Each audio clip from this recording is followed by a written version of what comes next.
Hello friends, ఈరోజు నేను మీకు చెప్పబోయే రెసిపీ ఏంటో తెలుసా? పప్పుచారు. ఎస్, పప్పుచారు మీకు ఇష్టమా? కమ్మగా, ఎంతో టేస్టీగా, అసలు వెజిటేరియన్ లవర్స్కి అయితే ప్రాణం అనుకోండి. నాకు కూడా పప్పుచారు ఎంత ఇష్టం అంటే అసలు బాయిల్ అయ్యేటప్పుడు ఆ అరోమా చూస్తేనే అస్సలు నోరు ఊరిపోతుంది. ఎక్కడికైనా మీరు హోటల్స్కి వెళ్తే ఈవెన్ చాలా లంచ్ టైంలో స్పెషల్ డిష్గా పప్పుచారు చెప్తారు. అసలు చూస్తుంటేనే నోరు ఊరిపోతుంది. అసలు తింటే ఉంటుంది, కొంచెంతో ఆపరు, మొత్తం లాగించేస్తారు. మా వాళ్ళైతే ఇది అన్నంలోకే కాదు, దోశల్లోకి, ఇడ్లీలోకి, ఇంకా చెప్పాలంటే చపాతీల్లో కూడా లాగించేస్తారు. మీకు పప్పుచారు అంటే ఇష్టమా? పోనీ ఏదైనా పప్పుచారు లాంటిది డిఫరెంట్ గా ట్రై చేయాలనుకుంటున్నారా? ఆల్రెడీ మీకు తెలిసుండొచ్చు, అయినా పర్లేదు, నా స్టైల్లో ఒకసారి రుచి చూడండి, నువ్వే బెస్ట్ అంటారు. మరి మీరు కూడా బెస్టే చెప్తున్నాను కదా. చూసండి ఎంత బాగుందో. ములక్కాడ అలాగే రాడిష్ చేశాను. అద్దిరిపోయే గుమగుమలాడే మన ఇంటి పప్పుచారు.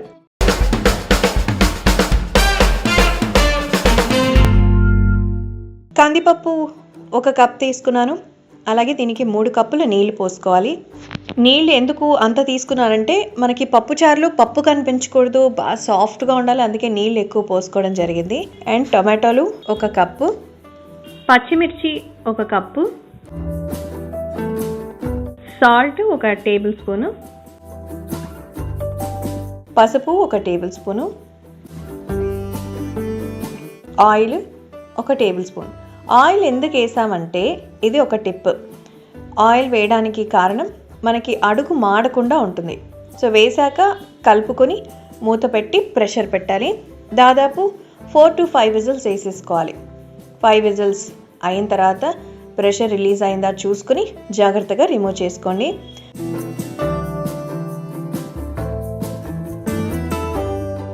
చూసారు కదా, మొత్తం వాటర్ డ్రైన్ అయిపోయింది, పప్పు బాగా మెత్తగా అయిపోయింది. సో మనం గరిటెతో మెదుపుకోవాలి బాగా. ఇప్పుడు చింతపండు తీసుకున్నాను 20 గ్రాములు. వీటిని నీళ్ళతో నానబెట్టి మంచిగా ఆ చింతపండు గుజ్జు తీసుకోవాలి. చింతపండు ఎక్కువ తీసుకోకూడదు, చాలా తక్కువ, 1/2 నిమ్మచెక్కంత చింతపండు. ఇప్పుడు మెదిపిన ఆ పప్పులోకి చింతపండు రసం వేసి కలిపేసుకోవాలి. ఇందులోనే 1 ములక్కాడ చిన్న చిన్న ముక్కలుగా కట్ చేసి వేసుకున్నాము. అందులోనే కరివేపాకు, కారం 2 టేబుల్ స్పూన్లు వేసి బాగా కలుపుకోవాలి. సో చాలామంది ఇవి చేస్తారు కానీ ప్రొసీజర్ డిఫరెంట్గా ఉంటుంది. ఒక్కసారి నేను చెప్పినట్టు ట్రై చేయండి, ఓకేనా? నీళ్లు 6 కప్పులు వేశాను. చాలామంది పల్చగా చేస్తారు, కొంతమంది థిక్గా చేస్తారు, నేను మీడియంగా చేశాను. చూడండి మీరు కూడా ఎలా ఉంటుందో. సో అయిపోయింది. ఇప్పుడు తాలింపు పెట్టుకోవాలి. ఒక ప్యాన్లో 3 టేబుల్ స్పూన్లు ఆయిల్ వేసి ఆవాలు 1 టేబుల్ స్పూను, జీలకర్ర 1 టేబుల్ స్పూను, శనగపప్పు 1 టేబుల్ స్పూను,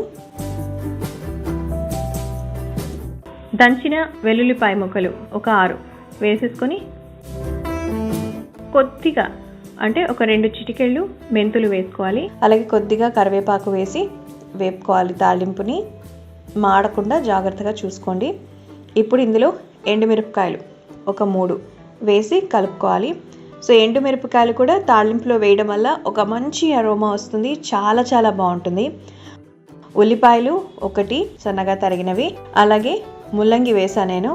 మీకు అవసరం లేదు, మీకు ఇష్టం లేదు అంటే స్కిప్ చేసుకోవచ్చు. జస్ట్ మన మునక్కాడ వేసాం కదా, అదొక్కటి చాలు. సో మా ఇంట్లో వేస్తారు అన్నీ, అందుకే నేను వేసాను. ఇప్పుడు ఇందులో పప్పు, ములక్కాడ రసం వేసేసుకొని తగినంత ఉప్పు చూసి వేసుకొని కలుపుకోవాలి. బాగా మరిగి కొంచెం బాగా థిక్ అవ్వాలి, పప్పు బాగా ఉడకాలి. నేను ఇందులో మీకు చెప్పే టిప్ ఏంటంటే మనకి కందిపప్పు అనేది కనిపించకూడదు, అంత బాగా మెత్తగా అయిపోవాలి, పేస్ట్ లాగా రావాలి. అందుకే బాగా విజిల్స్ పెట్టి ఉడికించుకోవాలి. సో బాగా థిక్ అయ్యే వరకు ఉంచితే ఇలా మంచి రంగు వస్తుంది.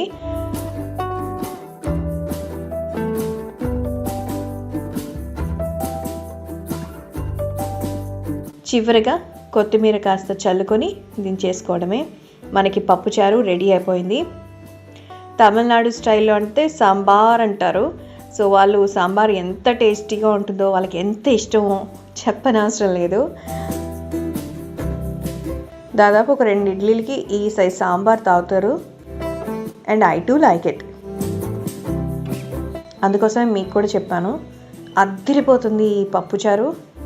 చెప్పాను కదా, ఇది సెమీ లిక్విడ్గా చేశానమాట. మీరు కూడా ట్రై చేశారంటే అస్సలు వదిలిపెట్టరు, బోల్డ్ అంతగా ట్రై చేస్తారు.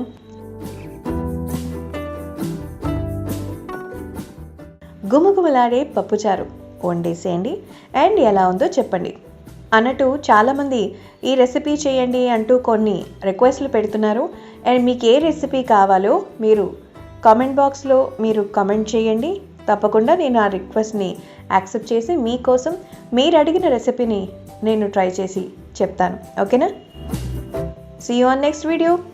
నేను వెళ్ళి లాగించేసి వచ్చేస్తాను నా పప్పుచారుతో.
ఇలాంటి మరెన్నో ఇంట్రెస్టింగ్ వీడియోస్ కోసం మా ఛానల్ని సబ్స్క్రైబ్ చేయండి. See you on next video.